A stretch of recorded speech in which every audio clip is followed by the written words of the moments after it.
વડોદરાના દંતેશ્વર સ્મશાનમાં લાકડા ચોરી કરવાનું શરમજનક કૌભાંડ સામે આવ્યું છે। પાલિકા એક મૃતદેહ દીઠ 7,500 રૂપિયા એજન્સીને ચૂકવે છે, છતાં લાકડાની ચોરી થઈ રહી છે। દંતેશ્વર સ્મશાનમાં જય અંબે એન્ટરપ્રાઇઝ નામની એજન્સી દ્વારા લાકડાની હેરાફેરી થતી હોવાનું ગ્રામજનોએ રંગે હાથ પકડી પાડ્યું છે। સિક્યુરિટી ગાર્ડની હાજરીમાં ટ્રેક્ટર ભરીને લાકડા બીજે લઈ જવાતા હતા। વિપક્ષે શાસકો અને અધિકારીઓની મિલીભગત હોવાનો આરોપ લગાવ્યો છે। તંત્રએ હવે તપાસના આદેશ આપ્યા છે, પણ સવાલ એ છે કે શું લાકડા ચોરનારાઓને સજા થશે? દંતેશ્વરનો આ કિસ્સો વડોદરા પાલિકાના કપાળ પર કલંક સમાન છે। જોવાનું એ રહેશે કે જય અંબે એન્ટરપ્રાઇઝ જેવી એજન્સીઓ પર માત્ર દંડ થશે કે પછી કાયમી બ્લેકલિસ્ટ થશે।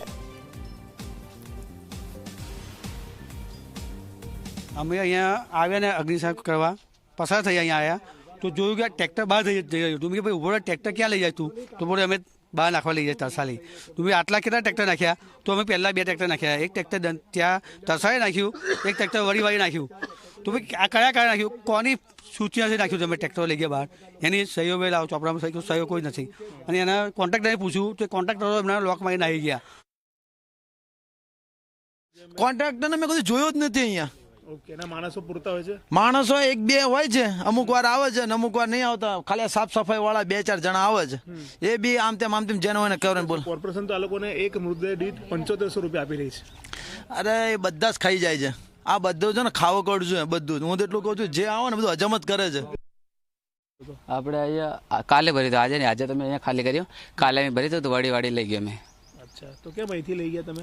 હા, તો સાહેબ છેટી કે આપણે સુપરવાઇઝરે કીધું કે આપણે ત્યાં જવા દો, અમે જવા દઈએ। અમે તો માણસ મંજૂર માણસ છે, અમે તો મજૂર માણસ છે, એ તો કીધું ખાલી આ પપ્પુભાઈએ કીધું મને જવા દો, તો અમે જવા દીધું।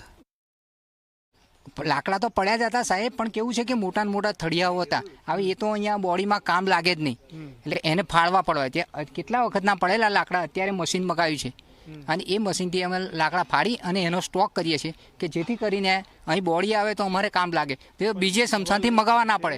અહીંયા વળી ગયા અને તરસાલી ગઈ। પણ આ ગામના લોકો કહે છે કે આ તો અમારા લાકડા છે, કોન્ટ્રાક્ટર તો લાકડા મૂક્યા જ નથી અહીંયા।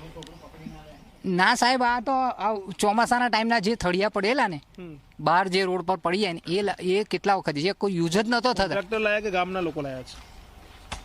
આ લાકડા કોણ લાયા? એ તો કોર્પોરેશનના। હવે જ્યારે કોન્ટ્રાક્ટ આપ્યું હોય ત્યારે કોન્ટ્રાક્ટરની ફરજ હોય છે કે નવા લાકડા લાવી અને મૃતદેહનો અંતિમ સંસ્કાર કરે। તમે પડેલા લાકડાને કઈ રીતે ઉપયોગ કરી શકો? એટલે આ ચોક્કસ ભાગીદારીનો ધંધો છે, કારણ કે જે વસ્તુ એને લાવવી જોઈએ 7,500માં એ અહીંયાથી બારોબાર લાકડા લઈ અને બીજા સ્મશાનમાં બી મોકલે છે, અને અહીંયા મૃતદેહ અંતિમ ક્રિયા બી આ જ લાકડાથી કરે છે। તો પછી 7,500 રૂપિયા શાના લે છે ભાઈ તમે? પણ અહીંયા ચોરીઓ થાય છે, અંતિમ ક્રિયા બરાબર થતી નથી। ગામના લોકો છાણા ઓછા આપે, મૃતદેહના પર આ સંસ્કારની બધી વસ્તુઓ આપે નહીં, તો પછી અહીંયા જ્યારથી બન્યું છે ત્યારથી એક બી લાકડું બહારથી આવ્યું નથી, એવું ગામ લોકોનું કહેવું છે। એટલે આ બાબતે મારી પાસે એક ફોન આવ્યો હતો નાગરિકનો ત્યાંથી। એના અનુસંધાને મેં જે એજન્સી અત્યારે ત્યાં કામ કરી રહી છે દંતેશ્વર સ્મશાન, એ એજન્સીનો રિપોર્ટ મારી પાસે મેં મંગાવ્યો છે। સાંજ સુધીમાં મારી પાસે જે રિપોર્ટ આવી જશે એ રિપોર્ટના આધારે એજન્સી સામે કાર્યવાહી કરવામાં આવશે। વડોદરા કોર્પોરેશન દ્વારા જ્યારથી સ્મશાનનો કોન્ટ્રાક્ટ આપવામાં આવ્યો છે ત્યારથી વિવાદ શરૂ થયો છે, અને હવે એક નવો વિવાદ દંતેશ્વર ગામના સ્મશાનથી સામે આવી રહ્યો છે કે જ્યાં દંતેશ્વર ગ્રામના જનોએ આક્ષેપ કર્યો છે કે કોન્ટ્રાક્ટર દ્વારા આ સ્મશાનમાંથી લાકડાની ચોરી કરવામાં આવી રહી છે, અને ચોરી કરીને ટ્રેક્ટરના માધ્યમથી બીજા સ્મશાનમાં ઠાલવવામાં આવી રહ્યા છે। સિક્યુરિટીની હાજરી હોવા છતાં પણ જે ટ્રેક્ટર છે તે તરસાલી અને વડીવાડી સ્મશાનમાં મોકલવામાં આવી રહ્યું છે લાકડા ભરીને।